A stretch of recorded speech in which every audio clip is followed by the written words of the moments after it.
Kære børn fra Hal Ege Børnehus, jeg har brug for jeres hjælp. Mit navn er Inspektor Clou, og jeg er mesterdetektiv. Sammen med min trofaste sporhund Peluca opklarer jeg forbrydelser over hele verden. Min ærkefjende er superskurken Hr. Fugleflugt. Jeg har fanget ham massevis af gange, men han stikker altid af fra fængslet igen. Hr. Fugleflugt har skabt et netværk af skurke, som hedder Kryptobanden. Banden begår tit røverier, og nu har de slået til mod Hal Ege Børnehus. Mens pædagogerne passede jer, brød 5 skurke fra Kryptobanden ind i pædagogernes pauserum og stjal en meget værdifuld skat.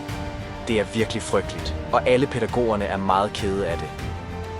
Heldigvis er jeg mesterdetektiv, og sammen med Peluca har jeg allerede opsporet skurkene og fanget dem. Men der er et problem. Skurkene har låst skatten inde i en mystisk kiste. De 5 skurke har hver især sat en lås på kisten. Jeg har prøvet alt, men jeg kan simpelthen ikke få låsene op. Jeg håber, at alle I kloge børn kan hjælpe mig. Jeg kommer snart og besøger jer, og jeg tager kisten med. Jeg tager også alle de spor med, som jeg har fundet under min efterforskning. Jeg håber, I kan bruge sporene til at finde ud af, hvordan man låser kisten op, så vi kan få pædagogernes værdifulde skat tilbage. Vi ses snart.